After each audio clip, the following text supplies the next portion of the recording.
¿Cómo están? Muy buenas tardes. Qué gusto estar con ustedes nuevamente. Hoy sábado 5 de septiembre.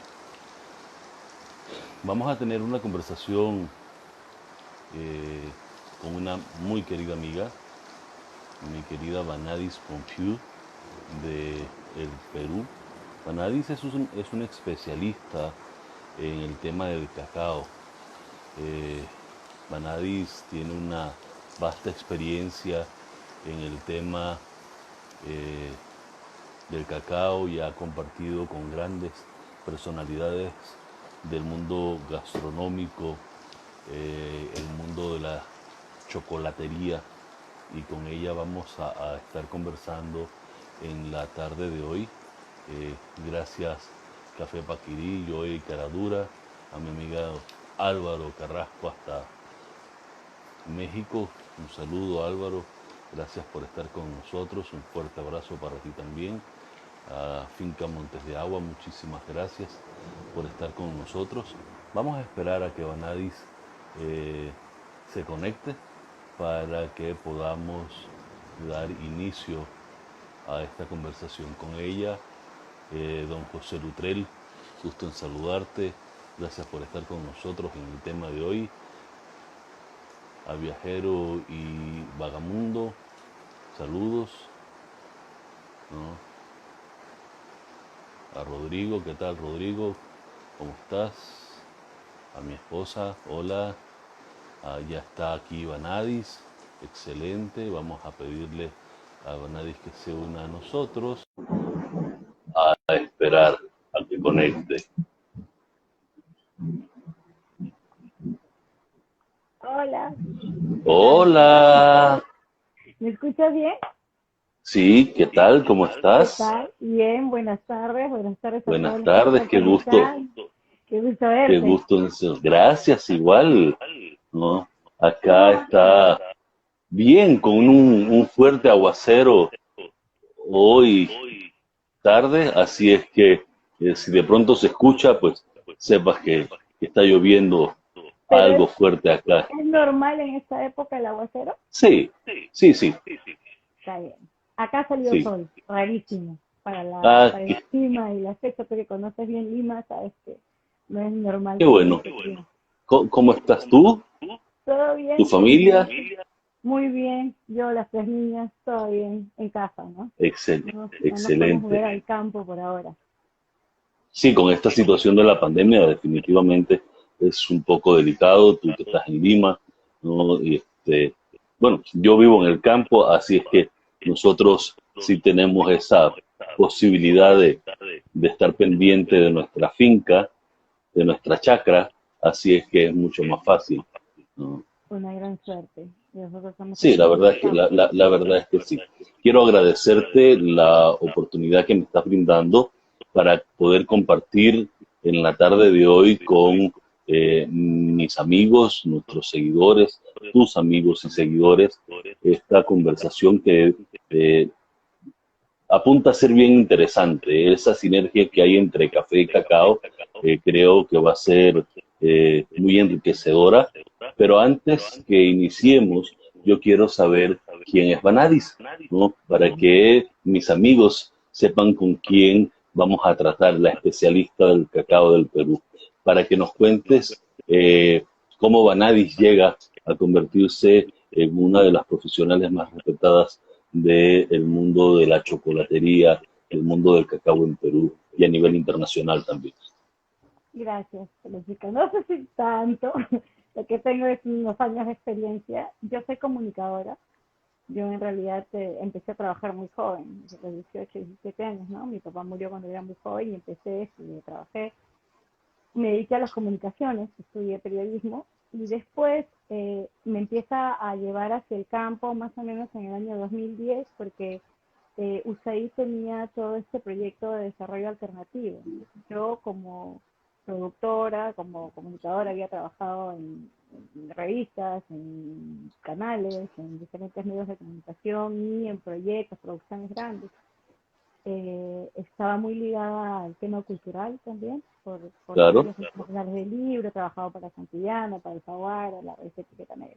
Entonces ellos empiezan a generar, junto con el proyecto de desarrollo alternativo de la hoja de coca, y ahí entraba lo que era café y cacao, entra, porque todavía sigue. Entonces yo entro a hacer las estrategias de comunicación del primer salón de cacao y chocolate, después también del cacao de oro, pero además de diferentes contenidos, ¿no? Donde nos visitaban muchos chocolateros de fuera. La idea era que se interesaran en el grano peruano, estoy hablando hace como 10 años.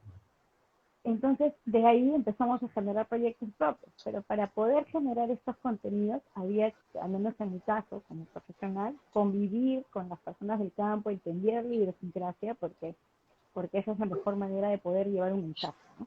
Cuando conoces de cerca cómo viven, sus necesidades, los orígenes y todo, ¿no? Entonces es un conjunto.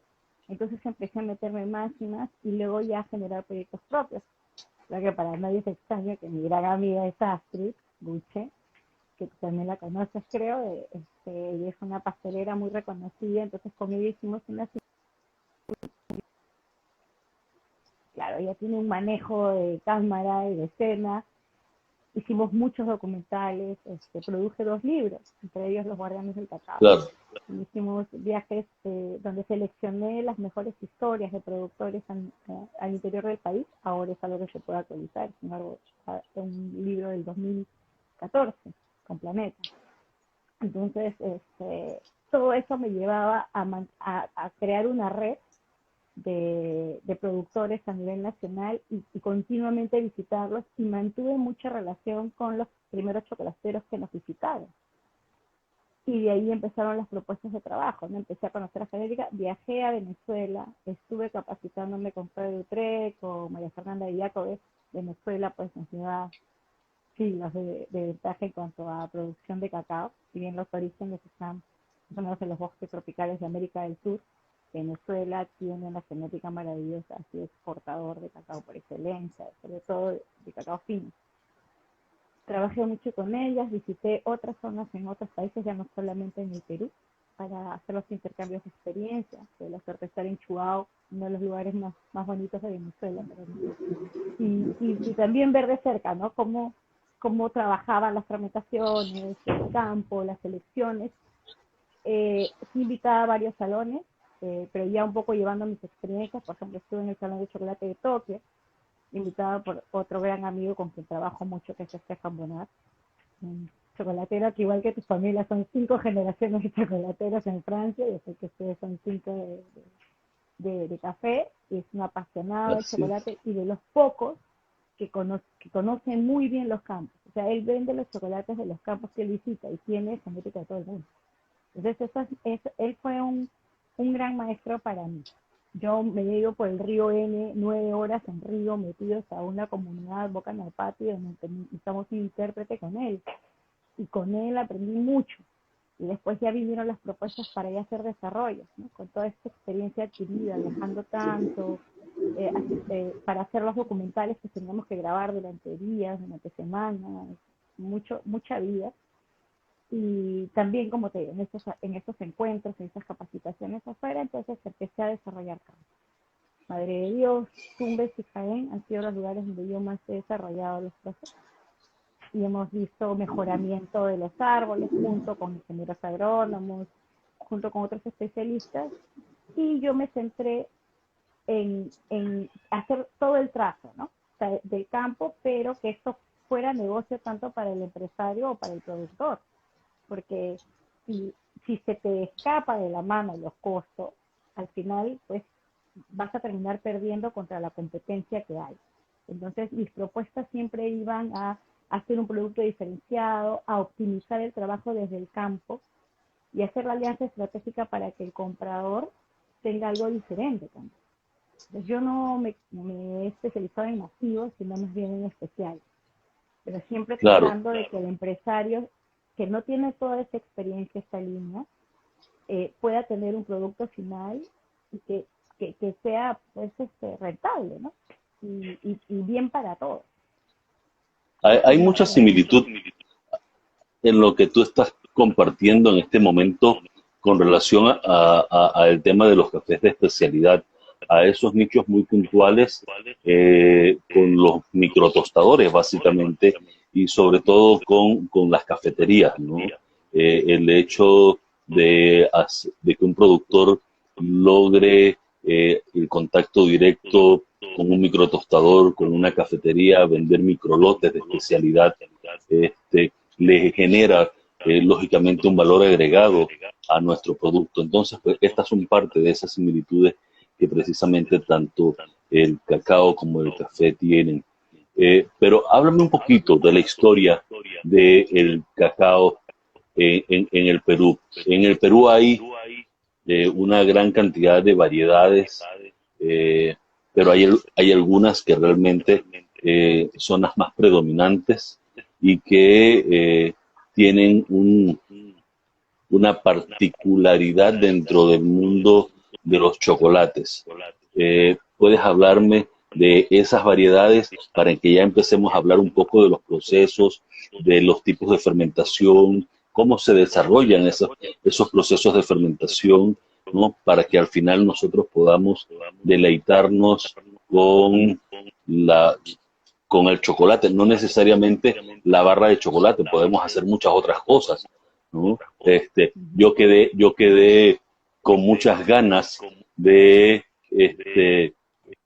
ese licorcito que te vi la semana pasada, ¿no? Ah, De el los macerado de nips mí. con, sí, Gracias, y Fernando. entonces, claro, claro, y bien interesante, lo tenías añejado de 3 años, creo. Sí, Eh, sí. ok, ok, pero bueno, empecemos a hablar de las variedades. A ver, mira, los orígenes del cacao son los bosques tropicales de América del Sur, ¿no? El origen en los bosques, es un árbol de bosque. Estamos hablando de Brasil, Ecuador, Perú, Bolivia. Y luego, pues esto empieza a moverse hacia América Central, ¿no? Y luego se mueve hacia climas similares hacia África, lo que pasó con el café en el proceso inverso, ¿no? Viene África y comienza acá y tenemos cafés extraordinarios y cacaos extraordinarios crecen en África y en Asia también. Entonces Perú tiene probablemente el 70% o 60% de la genética del mundo. O sea, hay opiniones diversas, ¿no? Hay unos que dicen que sí que es la cuna. Bueno, para mí más bien el cacao es de los bosques tropicales de América y nosotros tenemos que sentirnos orgullosos y también saber que en otros continentes hay cacao buenísimos, ¿no? Y de gran calidad. Entonces Perú, conoces tú bien la geografía, para los que no conocen, tenemos costa, sierra y selva. El cacao crece casi siempre en las mismas zonas que el café, pero estás Sí, hablando de más o menos un 75%, ¿ya? ¿Por qué? Porque, por ejemplo, en Selva Baja, como Madre de Dios y Loreto, el café no crece. O sea, no funciona. O en Tumbes, en el café, y el cacao, que es uno de los cacaos de trabajo. Y Piura tiene una zona muy pequeñita que produce café, que se llama Canchaque, pero ya es como subiendo, ¿no? Porque Piura tiene diferentes niveles, ¿no? Madre de así Dios es es. selva baja, baja, y ahí no hay. Más bien en Cusco ya empieza el café, porque es selva alta. Entonces hay similitudes. Nuestra genética cambia, va a cambiar de esos cacaos de selva baja a los cacaos de selva alta, a los cacaos de costa, selva central, selva sur, selva norte. Cambia, va cambiando la genética y por ende también tenemos que cambiar los procesos. No podemos aplicar los mismos procesos de fermentación y secado para todos. Acá se desarrolló mucho el tema del cacao en la región de San Martín, que tú conoces, un poquito En el norte, Jaén. hacia selva, no, San Martín. Jaén está Ah, en San Martín. Cajamarca. Sí, sí, Jaén en está más Cajamarca. arriba. Sí, sí, Poquito, es más selva, selva. San Martín no así. tiene tierra. Entonces Sí, ahí se desarrolla mucho porque se reemplaza la hoja de coca. Empieza por ahí, Huánuco San Martín. Entonces se hacen protocolos con una especie inducida. Yo empecé con eso. El Perú no se caracterizaba por ser un país cacautero. Lo que teníamos eran, y tenemos, grandes plantaciones de hoja de coca. Entonces cuando entra el proyecto de desarrollo alternativo, no era rentable hasta ahora ningún cultivo para los productores.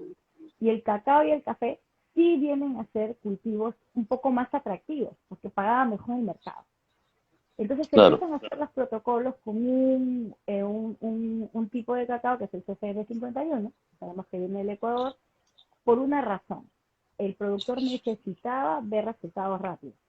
Entonces este árbol en 2 años, 3 años ya te estaba botando fruto. Y no quiere, y en realidad en Ecuador exporta mucho CCN y tiene sus ventajas y todo.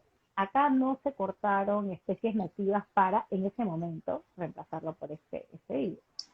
Ahora, este tiene sus propios procesos. El tema es que se desarrolló mucho ahí el tema de fermentación y secado, y luego han tratado de llevar esos mismos protocolos a otros lugares y no funcionan, porque son otros suelos, otros climas, otros orígenes. Entonces yo siempre, bueno, ya ahora ya es mucho más conocido, en Cusco tiene sus protocolos, en Piura tiene sus protocolos, en Tumbes también, en Jaén, en Madre de Dios nosotros fuimos a hacer los protocolos porque no era conocido el cacao de Madre de Dios. En realidad era Chuncho Madre de Dios, que es más o menos el mismo origen del Cusco, con sus diferencias. Pero todos necesitan diferentes tiempos. Entonces, tenemos una genética fantástica y también tenemos los finos y de aroma que han reemplazado los cocales y que también han traído algún tipo de beneficio a la sociedad, ¿no? Estas personas cambian su vida de cultivar hoja de coca para sembrar cacao. Entonces, eso también tiene que tener un respeto y un valor. No, no es que cortaron cacaotales antiguos. Nosotros hemos tenido zonas muy específicas cacao, que era Cusco y Piura. sí, Los demás han tenido, pero no estaba desarrollado, nadie les compraba el cacao. Sí, café, por ejemplo, siempre, café, pero no cacao, necesariamente. no Ahora es un cacao como boom, tal. no cacao como tal. No, no habían pues esas cooperativas grandes ni plantas de fermentación como ves ahora, ¿no? Los cacaos estaban por ahí en la chacra, pero habían zonas específicas que tenían cacao. Perú no figuraba en ningún ranking de exportación de cacao, ¿no? Hasta hace unos más o menos 10 años o un poquito más. Entonces, lo que ahora sí se pone en valor es esa genética maravillosa. Yo te digo, la de Piura, la de Cusco son las más conocidas y la de Jaén por el Fortunato Ford, ¿no? Este cacao que supuestamente desapareció en Ecuador, desapareció en Ecuador y se encontró en la zona de Jaén, que está muy cerquita al límite de Ecuador, que es el cacao nacional. Y bueno, ahora ya pues se reprodujo, Ecuador también tiene sus cacaos nacionales, han avanzado mucho en el rescate de sus genéticas, ¿no? Y Claro, acá, pero tengamos en cuenta que la demanda es de cacao masivo. Entonces, cuando tú vas donde un productor que ya sembró CCN y cambió su cocal, esa es una opinión personal que yo lo veo y lo vivo cada vez que voy al campo, y doy fe directamente. Y le dices, ¿por qué has sembrado ese híbrido, no? Deberías sembrar cacaos nativos, no sé qué. Él cambia su visión, siembra el cacao nativo, pero su mercado sigue siendo el mayorista, que le va a pagar nada por su cacao. Entonces, este, es como más trabajo o menos rendimiento para el mismo precio. Si todos pudieran acceder a un comprador justo, entonces pues las cosas serían distintas. Pero lamentablemente el claro. comprador de cacao especial es chiquitito, chiquitito. Entonces hay que darle, yo creo sí, un valor a cada cosa, ¿no? Ayudar en diferentes flancos. Ok, hablas de protocolos en la parte de los procesos. ¿Qué Claro. me hablas de zonas? Me hablas que cada zona tiene diferente tipo de manejo con relación a su cacao. ¿En qué difieren esos manejos en cada una de las zonas que me has estado hablando? A ver, por ejemplo, protocolos completamente distintos son los que aplicamos en Tumbes, porque es una zona desértica, es un lugar muy especial donde crece este cacao, ¿ya? Y el calor es intenso, entonces más o menos estamos fermentando durante 5 días y seca bastante más rápido también. 5 días de fermentación Ok, por secado, con volteos cada 24 horas, desde que entra el cajón. O sea, acumulamos más o menos 300 kilos de baba por cajón de madera y volteamos haciendo los controles de temperatura cada 24 horas. El cacao sale perfecto. Este cacao tiene más del 90% de fermentación y es perfecto. Así. Sus perfiles organolépticos se conservan con ese protocolo y con ese nivel de fermentación. En Madre de Dios también tenemos una fermentación alta, porque si no lo fermentamos a más de 90 hay efectos, pero nos toma mucho más tiempo. Y por ejemplo allí, el primer volteo lo hacemos a las 48 horas, porque en la zona en la que estamos es más húmedo, la temperatura baja, la humedad es el baja, ¿no? Entonces la humedad, luchamos contra la humedad, volteamos, el primer volteo lo hacemos a las 48 horas porque no agarra la temperatura suficiente para el primer volteo. Y todo eso lo aprendimos malogrando varios cajones, ¿no? No fue... y luego hacemos un volteo y dependiendo del clima podemos llegar hasta 8 días en cajón o 9 días y para secar también, ¿no? Ahí sí tenemos que tener muchísimo cuidado con el control de humedad. Hay mucho sol de día, pero también mucha humedad en la noche. Entonces guardamos el cacao, nosotros ahí tenemos un sistema de rieles para proteger el cacao, pero si la humedad subió demasiado en la noche, pues nos toma más días secar. Hay fenómenos en esa parte de la selva que no lo tiene, por ejemplo, Tumbes o Piura, que se llama friaje, que son 5 o 6 días que la temperatura puede caer a 10 grados, en un lugar donde generalmente estamos sobre 35. Son fenómenos que se dan en la época de verano, ¿no? O sea, cuando no hay lluvia. Y eso coincide con la cosecha grande. Entonces, ya te imaginarás qué nos pasa si nos agarra el friaje en plena fermentación. Porque no Sí, se estamos... estanca. Pero tenemos una serie de cosas para ayudar. Nosotros en café también es similar con los procesos de fermentación. Entre más bajo es estamos procesando, pues lógicamente el proceso de fermentación se acelera a niveles altitudinales más elevados. El proceso de fermentación va a demorar un poco más, o sea que en algunos lugares fermentamos en 12 horas y en otros llegamos hasta 32 horas en procesos normales de manejo en el café. Lógicamente hoy día en el café tenemos, al igual que en los vinos, otro tipo de manejo y tenemos fermentaciones aeróbicas, anaeróbicas, maceraciones carbónicas, estamos haciendo fermentaciones con yeast, o sea, con levaduras. Entonces hay otro proceso dentro del café buscando esa perfección en las características organolépticas de la taza, básicamente, y ha llevado a que el productor se esté especializando día con día, tratando de hacer nuevas cosas en estos procesos para poder tener cafés diferenciados al momento de la taza como tal.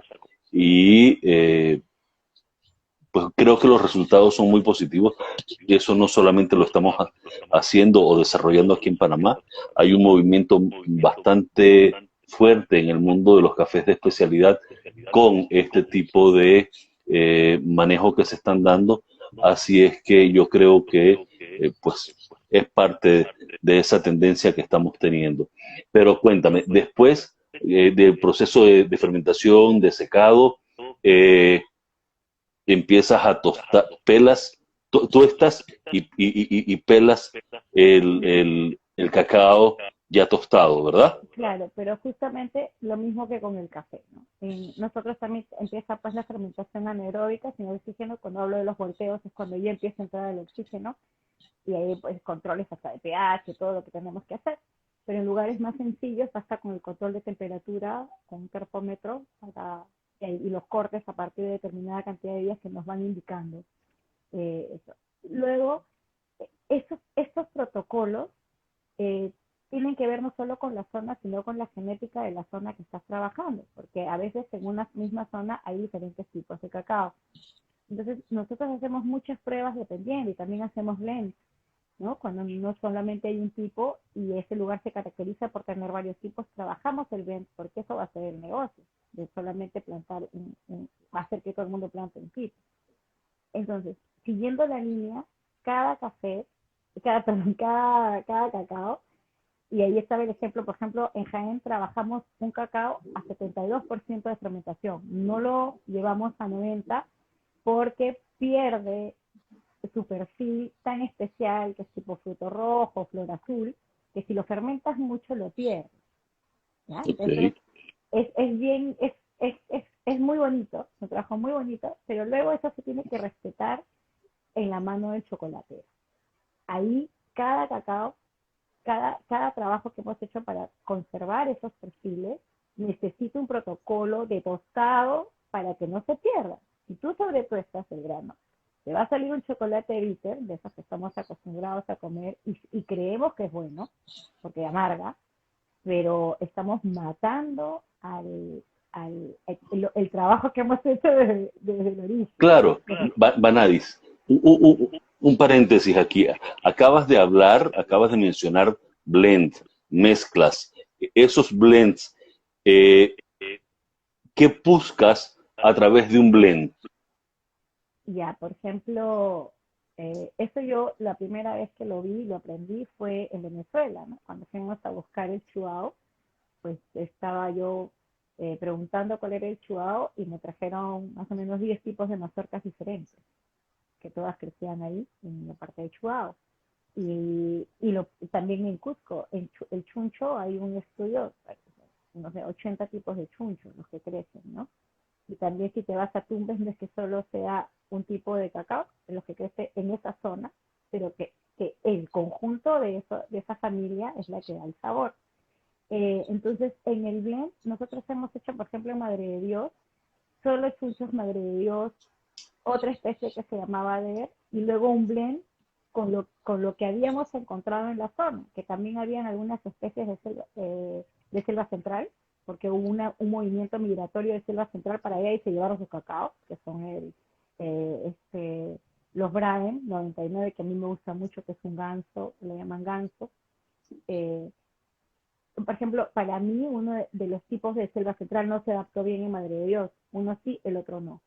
Entonces, cuando tienes lugares donde hay diferentes variedades, haces pruebas individuales y luego pruebas cómo sale todo, porque hay como muy poquito de cada uno. Entonces, en el momento de hacer ese blend, pueden pasar cosas maravillosas como lo que nos pasó en Madre de Dios. O sea, incluso los que se habían adaptado a esta zona, que de verdad no era una zona cacaotera, sí de origen, porque en sus selvas están los árboles, crece bien el cacao, con otros perfiles diferentes a los de selva alta, y se consigue pues una mezcla de sabor que te da en boca, por ejemplo, frutas secas como guindones, pasas, un poco de madera, ¿no? Es otro tipo de sabor, pero lo logramos con el blend. Y Ok, también el entonces, negocio, ¿no? ¿qué es lo más común?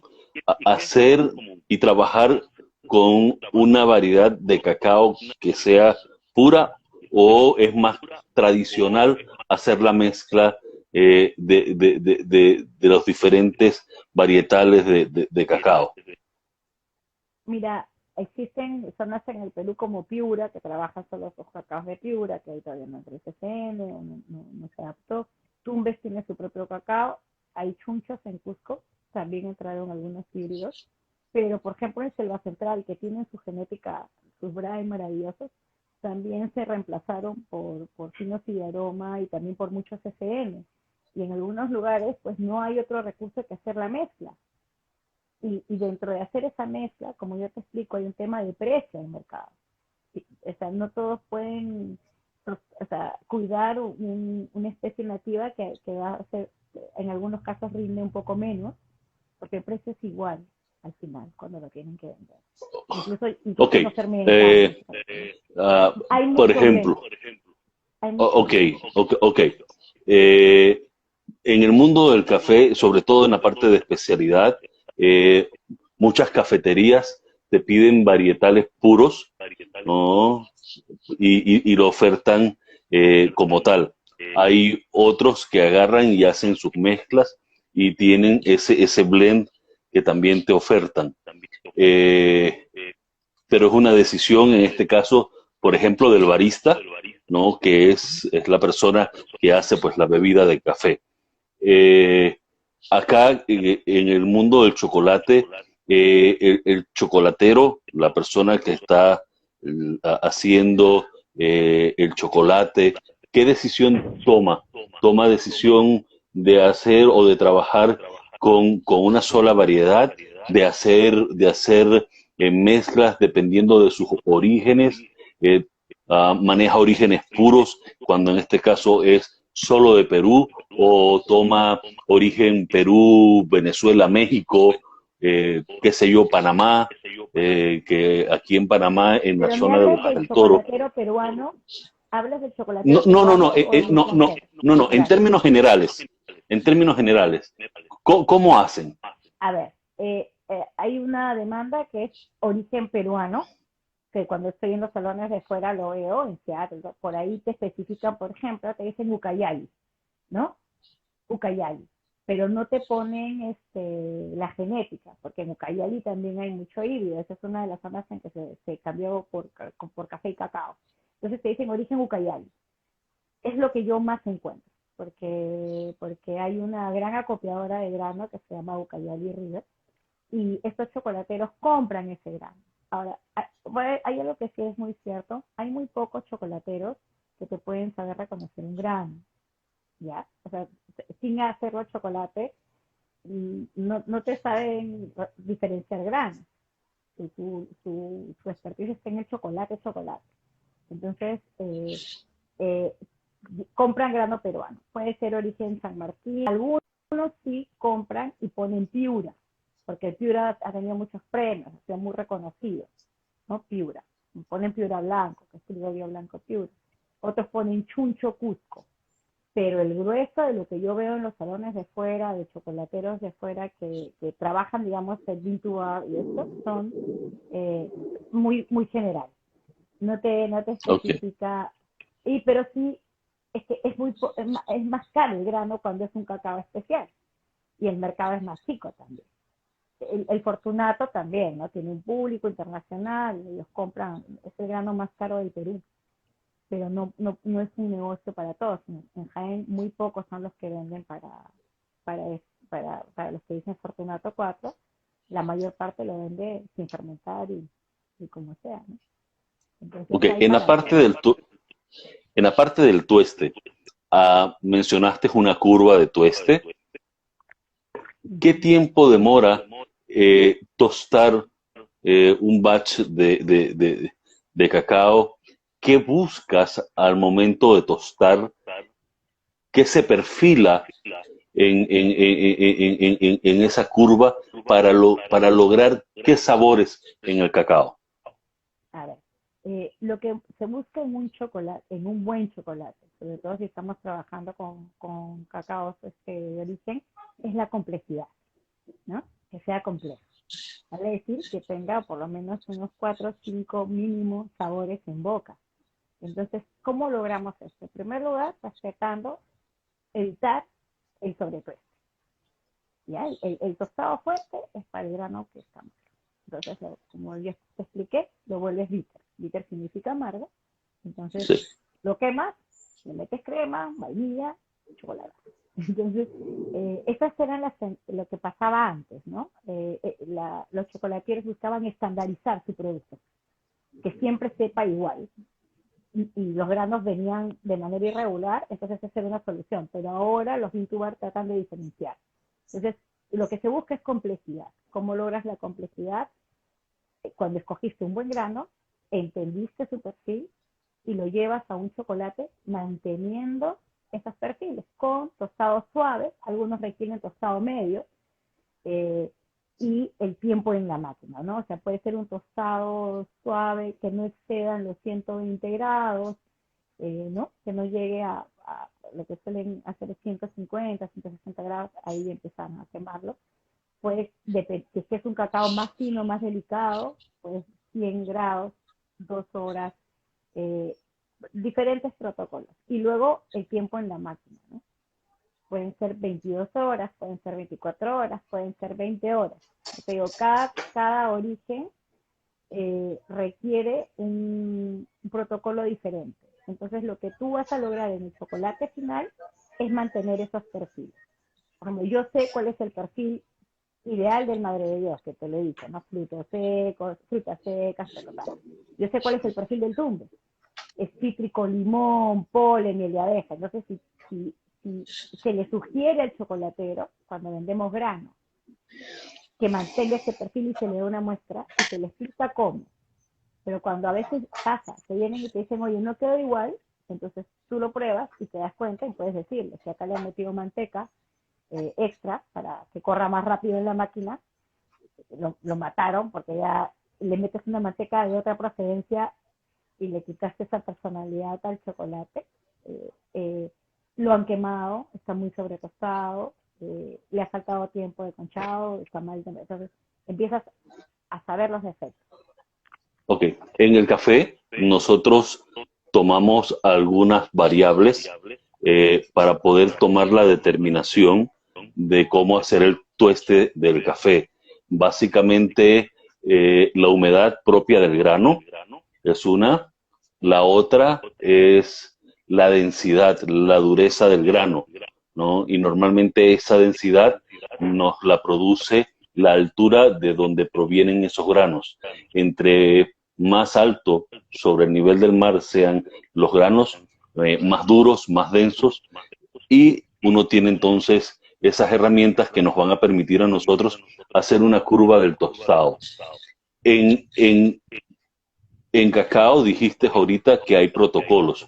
Ok, ¿cuáles serían los fundamentos básicos que si yo quisiera tostar eh, eh, granos de cacao debo tener en cuenta, ¿no? Lo básico para yo poder tomar esa determinación.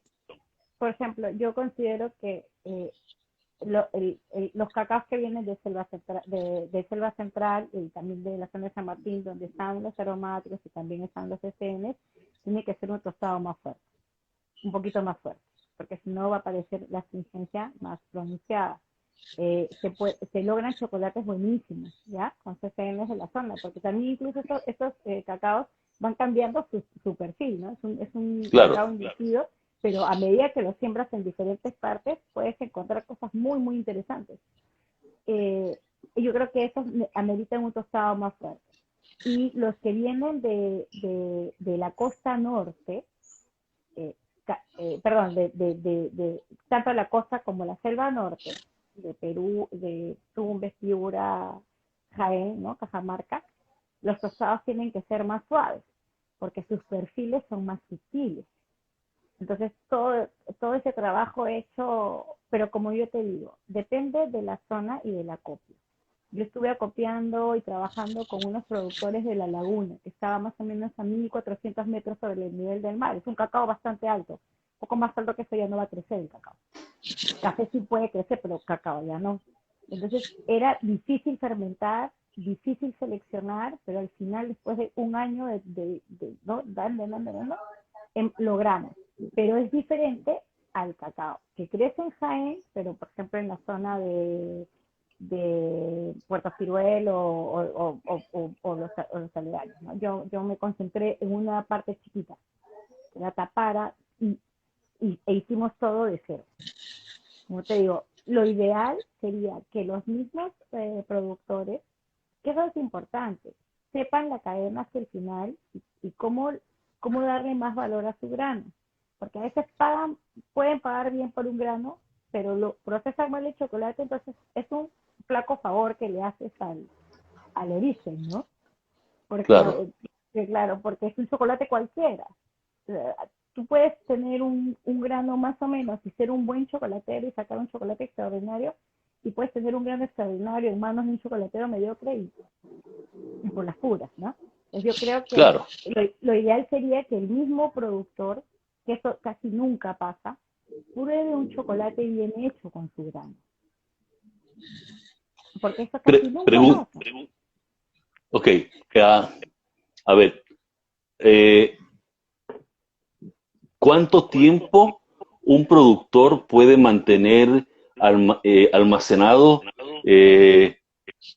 los frutos del cacao, los granos? Y ese almacenamiento, cómo debe ser. En café, nosotros añejamos con una temperatura en bodega promedio de entre 18 a 20 grados centígrados y con una humedad relativa del 60%.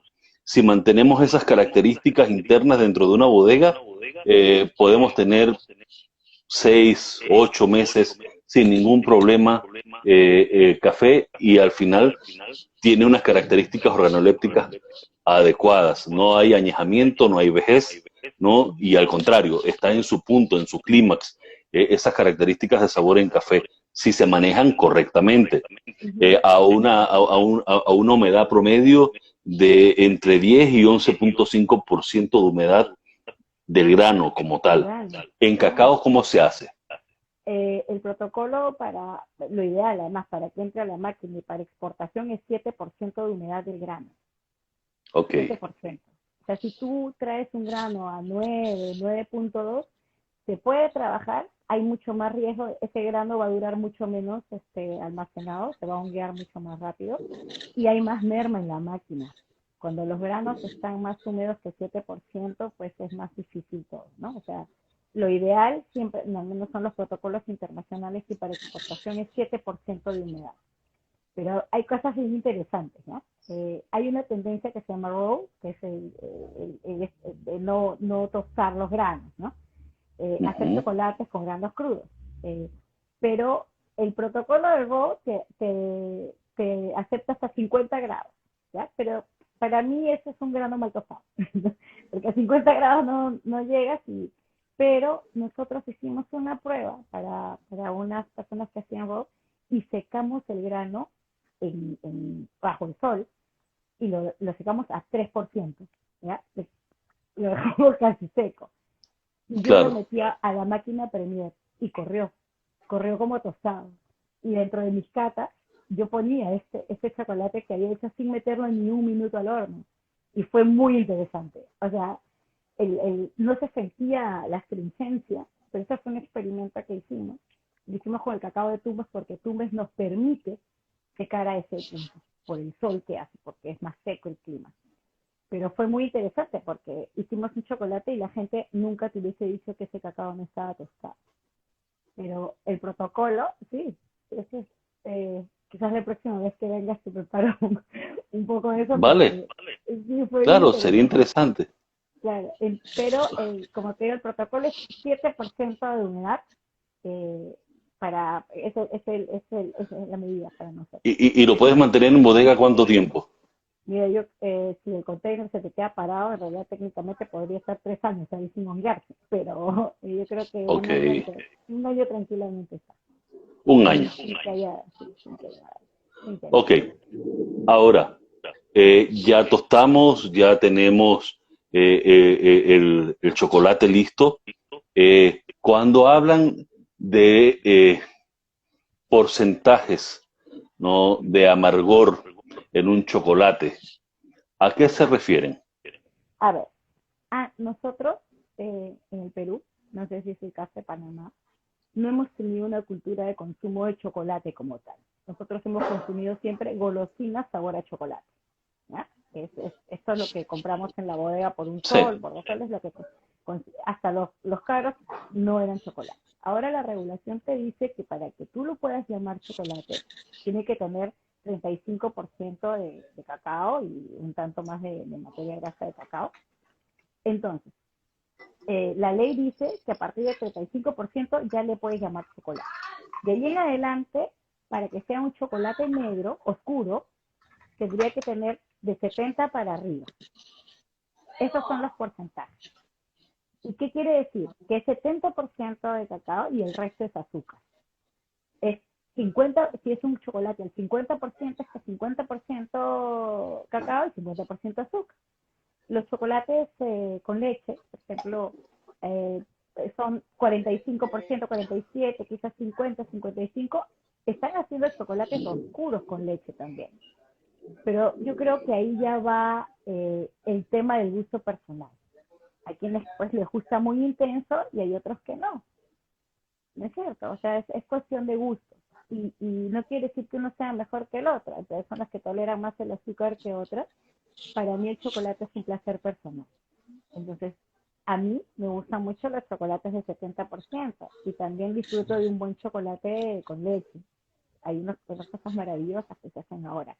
Y yo creo que lo que la gente tiene que aprender es a escoger sus orígenes, que sepan a qué sabe un buen Piura, a qué sabe un buen Chuncho Cusco, a qué sabe un Ucayali rico, un San Martín rico, y que eso sea lo que busquen, en el porcentaje de cacao que les plazca, pero que sepan de dónde viene y cómo, y al momento de morder, que el grano no está quemado, que no está astringente, ¿no? Que sepan que cómo reconocer los orígenes en el chocolate a su gusto. Ok. A ver, ¿qué otras cosas podemos hacer con el chocolate? Hace un ratito mencioné que ya quiero probar, Lo ¿no? voy a Ese traer, licor claro, lo voy a traer para que lo puedas ver, o que los la, amigos sema- lo puedan ver. la semana pasada en un live que hizo Vanadis, tuve la oportunidad de observar esta botella que nos va a mostrar ahorita de, Ahí de está, ¿ves? licor, Se puede ver. ¿no? ¿No De se ve? pisco, sí, Pisco. es con nips, ¿verdad? Esos son nips de cacao, que es el grano tostado y triturado. Y en este caso yo le he Sí. puesto unos aguaimantos que estaban deshidratados cuando los puse.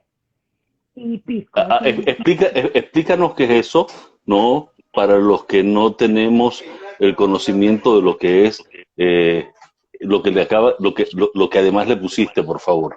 ya, el nib es el grano No, no, tostado. Ah, ¿no? sí, no, lo otro.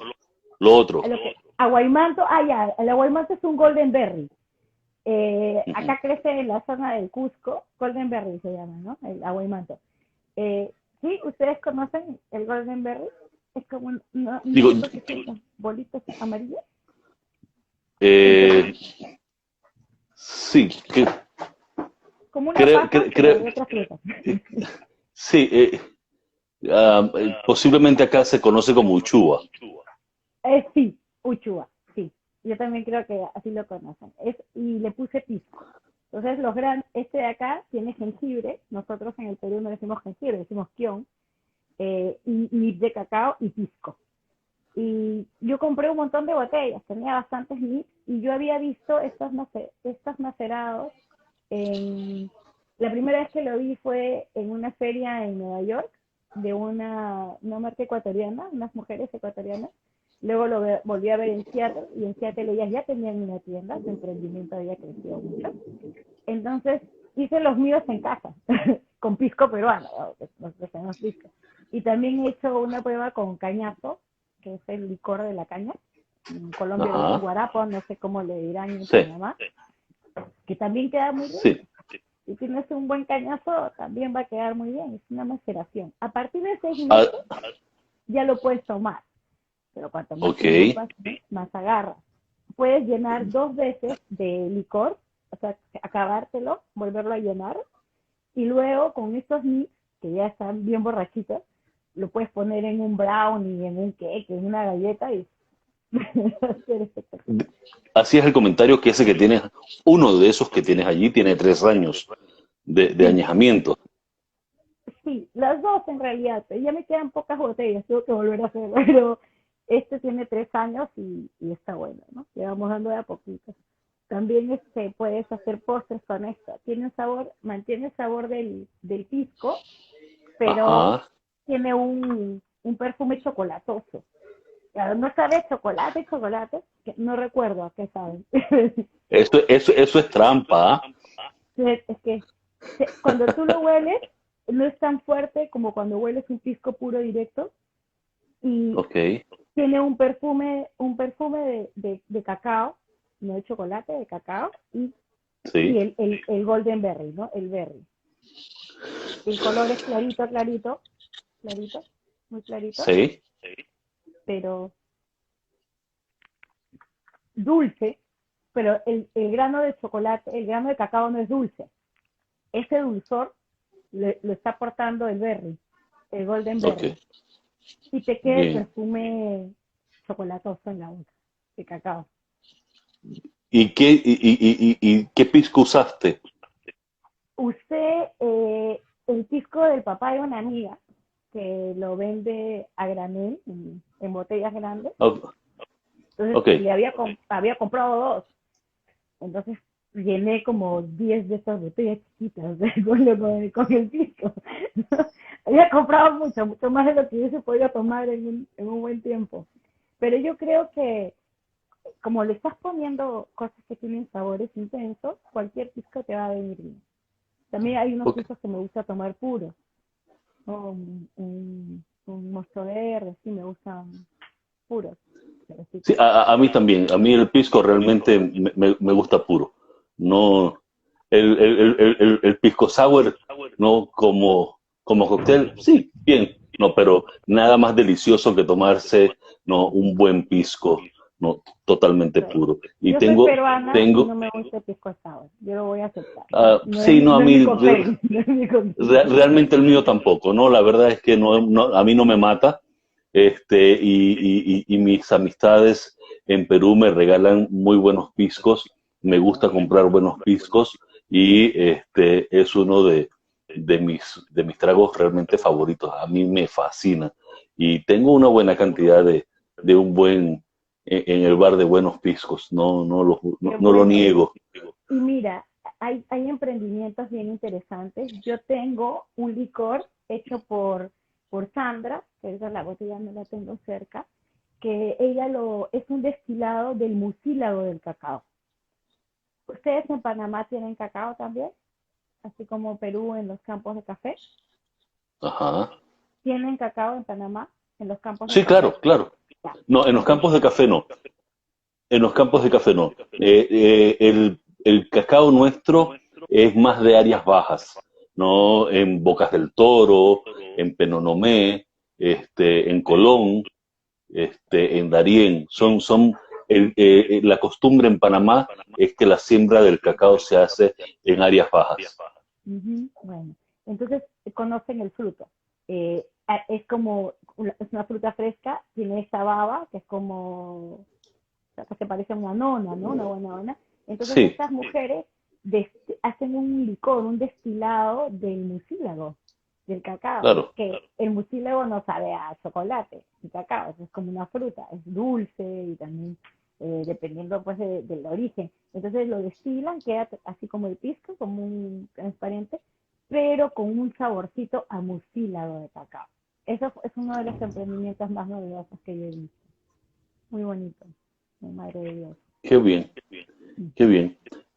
Ya en los últimos minutos que nos quedan, me gustaría un poco la experiencia ya como producto final, ¿no? Vanadis ha tenido una vasta experiencia con profesionales del mundo del chocolate, ya muy puntuales. Hablaste de Astrid, que tiene unos chocolates que a mí me vuelven loco cada vez que voy, y eso realmente no tiene nombre. Eh, pero has tenido experiencia con otras grandes profesionales del mundo del chocolate. Eh, ¿Y qué haces con ellos? O sea, les aportas el chocolate, pero ¿qué otro vínculo tienes con ellos aparte de ser proveedora del fruto? Bueno, gracias. Esa pregunta es muy linda porque me lleva a momentos muy bonitos. O sea, por ejemplo, con Estefa, no solamente soy la persona que se encarga para Perú o los lugares cercanos a mi entorno de ver los granos que a él le interesan, ¿no? Sino que él, bueno, ahorita la situación no da, cada vez que viene a Perú es muy generoso. No solamente viene con prensa, porque ha venido con televisión japonesa, con Capital de Francia, con las redes de Air France, siempre trae a quien mostrarle. También ha traído pasteleros y colegas de él para que conozcan el campo como él.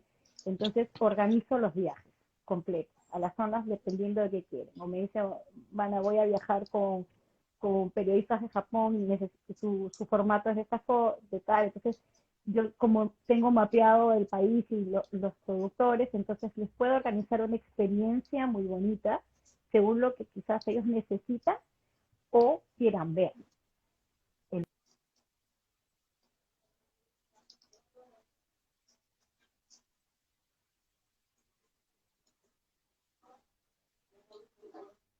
es eso, sino también organizar la experiencia, cuando quieren capacitarse también, ¿no? Dicen, mira, tenemos a fulano de tal, él quiere conocer más, se vienen 2 semanas, se vienen 3 semanas, se vienen 1 semana, entonces se les organiza toda la experiencia que necesitan.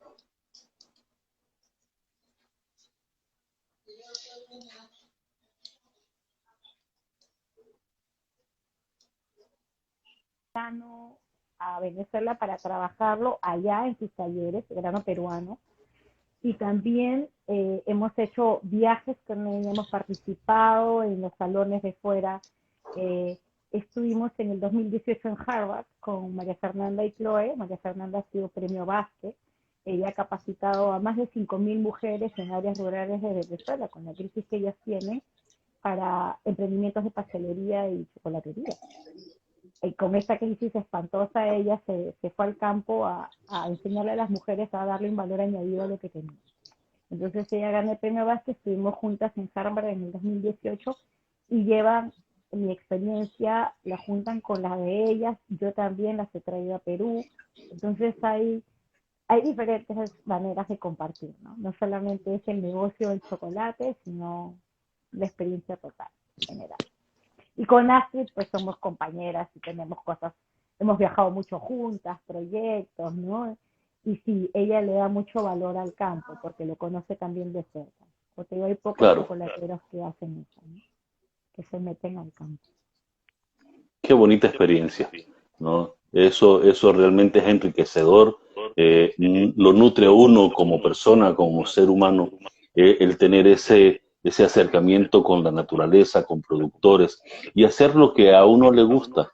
Tú, de comunicadora, mira a dónde estás y estás desarrollando algo que realmente te apasiona y que lo vives, y eso es lo que realmente le da vida, energía, ¿no? Y un sentido a la vida de cada ser humano. De verdad te quiero agradecer el tiempo que me has brindado, que me has dedicado. Sé que eres una persona realmente ocupada, pero yo tenía que tener esta conversación contigo.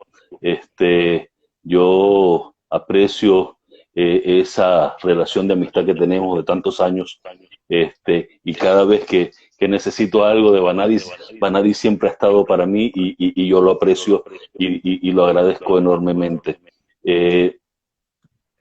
Esto no termina aquí, yo espero tener la oportunidad más adelante de volver a conversar, ¿no? Porque aquí simplemente hablamos muy general de lo que tú haces. Así es que tenemos pendiente otra conversación. Vamos a programarlo para más adelante, para poder adentrarnos más en ese mundo del cacao, que contigo realmente sé que es fascinante, y definitivamente hay que seguirlo explorando. El Perú es un mundo increíble en todos los aspectos. Para mí tiene una gastronomía, el café, el cacao, bueno, tiene tantas cosas realmente hermosas, tu país, que tú sabes que casi que es mi segunda casa, ¿no? Y me la paso mucho por allá. Entonces, muchas gracias por estar conmigo, con nosotros, y habernos ilustrado, haber podido aprender lo básico del mundo del cacao, y que podamos entonces repetirlo en un futuro muy próximo. Gracias, Vanadis.